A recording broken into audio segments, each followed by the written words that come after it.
नमस्कार, मैं विजय लक्ष्मी, सहायक आचार्य राजनीति विज्ञान गौरी देवी राजकीय महिला महाविद्यालय अलवर। और हम अध्ययन कर रहे थे गुटनिरपेक्ष आंदोलन का। और आज हम इस वीडियो में जानेंगे गुटनिरपेक्ष शिखर सम्मेलन के बारे में। गुटनिरपेक्ष आंदोलन के लिए किन्हीं स्थायी संस्थाओं की स्थापना नहीं की गई थी।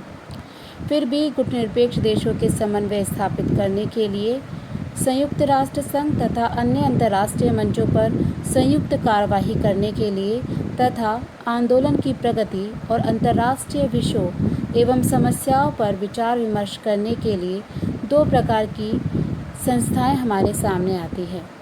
पहली है समन्वय ब्यूरो यानी कोऑर्डिनेशन ब्यूरो और दूसरा है कॉन्फ्रेंस। कॉन्फ्रेंस यानी सम्मेलन भी दो प्रकार के हैं। गुटनिरपेक्ष देशों के विदेश मंत्रियों का सम्मेलन यानी मिनिस्टर लेवल कॉन्फ्रेंस और शिखर सम्मेलन यानी समिट कॉन्फ्रेंस। समन्वय ब्यूरो यानी कोऑर्डिनेशन ब्यूरो, जैसा कि इसके नाम से ही स्पष्ट हो रहा है, गुटनिरपेक्ष देशों में निरंतर विचार विमर्श करने और कार्य में समन्वय स्थापित करने के लिए एक उपयोगी और सक्रिय केंद्र है। इसे गुटनिरपेक्ष आंदोलन की कार्यकारी भुजा भी कहा जाता है। इसका स्वरूप एक तैयारी समिति की भांति है जो गुटनिरपेक्ष देशों के शिखर सम्मेलन के लिए मसौदे तैयार करता है और संयुक्त राष्ट्र संघ और अन्य अंतर्राष्ट्रीय मंचों पर संयुक्त कार्यवाही एवं अगुवाई करता है। सम्मेलन के अंतर्गत मंत्री स्तरीय सम्मेलन में गुटनिरपेक्ष देशों के विदेश मंत्री भाग लेते हैं। इस सम्मेलन में जहां गुटनिरपेक्ष देशों के शिखर सम्मेलन के लिए कार्यसूची तैयार की जाती है, वहीं गुटनिरपेक्ष आंदोलन की सदस्यता प्राप्त करने के लिए इच्छुक देशों के आवेदन पत्रों पर विचार विमर्श एवं निर्णय भी किया जाता है। सम्मेलन अंतर्राष्ट्रीय विषयों पर भी विचार विमर्श करता है तथा गुटनिरपेक्षता के सिद्धांतों को व्यवहारिक रूप देने का प्रयास भी करता है। विदेश मंत्रियों के सम्मेलन की असाधारण बैठक भी बुलाई जा सकती है। शिखर सम्मेलन गुटनिरपेक्ष राष्ट्रों का सबसे बड़ा अधिवेशन है। ये सम्मेलन प्रति 3 वर्ष बाद होता है, जिसमें गुटनिरपेक्ष देशों के मुखिया या शासनाध्यक्ष भाग लेते हैं। शिखर सम्मेलन में प्राय 4 प्रकार के सदस्य भाग लेते हैं: पूर्ण सदस्य, पर्यवेक्षक सदस्य, पर्यवेक्षक, गैर राज्य सदस्य और अतिथि सदस्य। शिखर सम्मेलन में निर्णय सर्वसम्मति से होते हैं। गुटनिरपेक्ष आंदोलन की शुरुआत यूगोस्लाविया के जोसेफ ब्रॉज टिटो, भारत के प्रधानमंत्री पंडित जवाहरलाल नेहरू और मिस्र के गमाल अब्दुल नासिर की दोस्ती से मानी जाती है। इन तीनों देशों द्वारा वर्ष 1956 में एक सफल बैठक आयोजित की गई।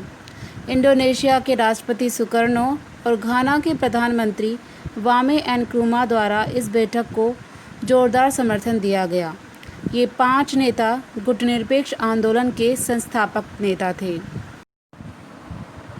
गुटनिरपेक्ष राष्ट्रों ने अपने शिखर सम्मेलनों द्वारा विश्व राजनीति की विभिन्न समस्याओं पर गंभीर रूप से विचार विमर्श किया और उनके समाधान के लिए कई महत्वपूर्ण सुझाव दिए, जिन्होंने अंतर्राष्ट्रीय राजनीति को गहरे ढंग से प्रभावित किया।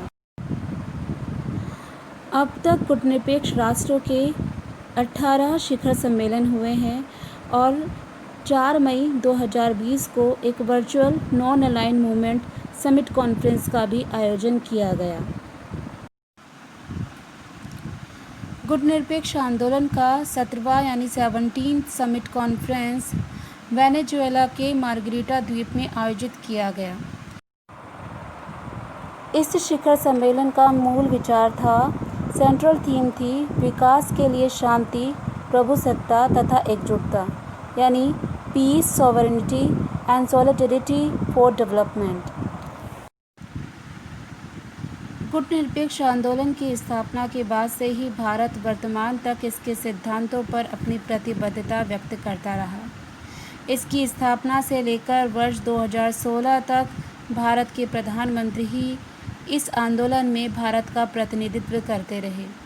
केवल वर्ष 1979 में कार्यवाहक प्रधानमंत्री होने के कारण चौधरी चरण सिंह इसके सम्मेलन में नहीं जा सके। लेकिन वर्ष 2016 में हमें ये बदलाव देखने को मिला कि भारतीय प्रधानमंत्री श्री नरेंद्र मोदी जी ने नाम के शिखर सम्मेलन में भाग नहीं लिया। वे पहले ऐसे प्रधानमंत्री थे जिन्होंने नाम के शिखर सम्मेलन में भाग नहीं लिया। उनकी जगह भारत का प्रतिनिधित्व तत्कालीन उपराष्ट्रपति माननीय एम हामिद अंसारी द्वारा किया गया। भारत की दिलचस्पी गुटनिरपेक्ष आंदोलन में धीरे धीरे कम होने लगी और इसकी वजह इस समूह में हो रही गुटबंदी थी। ज़्यादातर देश या तो अमेरिका या फिर अन्य ताकतवर मुल्कों के साथ मिलकर अपना गुट बना रहे हैं। गुटनिरपेक्ष आंदोलन का 18वां शिखर सम्मेलन 25 और 26 अक्टूबर 2019 को अजरबैजान के बाकू में आयोजित किया गया। इस वर्ष भी भारत का प्रतिनिधित्व भारतीय प्रधानमंत्री के बजाय उपराष्ट्रपति माननीय एम वेंकैया नायडू द्वारा किया गया। इस शिखर सम्मेलन की विषय वस्तु यानी थीम थी समकालीन विश्व की चुनौतियों का समुचित और समेकित जवाब देना सुनिश्चित करने के लिए बांडुंग सिद्धांतों का पालन, यानी upholding the Bandung principle to ensure concerted and adequate response to the challenge of contemporary world. ये बात उल्लेखनीय है कि विश्व शांति और सहयोग को प्रोत्साहन देने की आवश्यकता के मद्देनज़र 1955 में एशिया अफ्रीका सम्मेलन में बांडुंग के 10 सिद्धांतों को स्थापित किया गया था। इस शिखर सम्मेलन में आतंकवाद, शांति और सुरक्षा को खतरा, संयुक्त राष्ट्र सुधार, जलवायु परिवर्तन, सतत विकास, आर्थिक तंत्र, दक्षिण-दक्षिण सहयोग जैसे समकालीन विषयों पर चर्चा भी की गई। इस शिखर सम्मेलन में भारतीय उपराष्ट्रपति जी द्वारा गुटनिरपेक्ष देशों के संगठन से अपनी प्रासंगिकता बनाए रखने के लिए बदलती वैश्विक चुनौतियों के अनुसार अपना फोकस भी बदलने की बात कही। भारतीय दृष्टिकोण को रखते हुए उपराष्ट्रपति ने कहा कि गुटनिरपेक्ष देशों के इस संगठन को किसी विचारधारा या गुट के पक्ष या विपक्ष में नहीं रखा जाना चाहिए। साथ ही उन्होंने विश्व नेताओं से साफ कहा कि वक्त आ गया है जब आतंक के खिलाफ समन्वित और प्रभावी कार्रवाई की जाए और इसके लिए दुनिया भर के देशों का एक संयुक्त मोर्चा बनाना चाहिए। 4 मई 2020 को वीडियो कॉन्फ्रेंस के माध्यम से कोविड-19 के खिलाफ एकजुट होने पर गुटनिरपेक्ष आंदोलन संपर्क समूह शिखर सम्मेलन आयोजित किया गया। इस बैठक की अध्यक्षता अजरबैजान के राष्ट्रपति इल्हाम अलीयेव ने की थी। इस शिखर सम्मेलन में 30 राष्ट्राध्यक्ष और अन्य नेता भी शामिल हुए थे।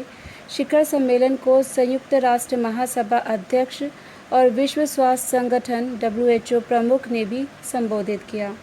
यह पहला मौका था जब भारतीय प्रधानमंत्री नरेंद्र मोदी ने 2014 में पद संभालने के बाद एक नाम यानी गुटनिरपेक्ष शिखर सम्मेलन में भाग लिया। इस शिखर सम्मेलन में कोविड-19 के खिलाफ लड़ाई में अंतर्राष्ट्रीय एकजुटता के महत्व को रेखांकित किया गया और सदस्य राज्यों की ज़रूरतों और आवश्यकताओं की पहचान करने के लिए एक टास्क फोर्स बनाने की भी घोषणा की गई। कोविड-19 के खिलाफ लड़ाई में कंट्रियों की बुनियादी चिकित्सा, सामाजिक और मानवीय ज़रूरतों को दर्शाती एक आम डेटाबेस को बनाए जाने पर भी सहमति जताई गई। इस वर्चुअल कॉन्फ्रेंस में भारत ने एक बार फिर आतंकवाद और फेक न्यूज़ के मुद्दों को उठाकर उन्हें घातक वायरस कहा। उन्होंने कहा कि ये सभी समुदायों और देशों को बांटने का काम करते हैं जो कठिन परिस्थितियों का निर्माण करते हैं। इसके अलावा भारत ने दुनिया के बाद निष्पक्षता, समानता और मानवता पर आधारित वैश्वीकरण का एक नया खाका तैयार करने पर और गुटनिरपेक्ष आंदोलन को अंतर्राष्ट्रीय समुदाय और WHO से विकासशील देशों में स्वास्थ्य क्षमता के निर्माण पर ध्यान केंद्रित करने का आह्वान भी किया। इस तरह से गुटनिरपेक्ष शिखर सम्मेलन में वैश्विक मुद्दों को निरंतर उठाया जाता रहा है। वर्तमान में यदि हम देखें तो गुटनिरपेक्ष आंदोलन संयुक्त राष्ट्र के बाद विश्व का सबसे बड़ा राजनीतिक समन्वय और परामर्श का मंच है। इस समूह में जहां पहले शिखर सम्मेलन में केवल 25 देश सम्मिलित थे, आज वर्तमान में 120 विकासशील देश शामिल हैं। इसके अतिरिक्त इस समूह में 17 देशों और 10 अंतर्राष्ट्रीय संगठनों को पर्यवेक्षक का दर्जा दिया गया है। आज के वीडियो में इतना ही। धन्यवाद।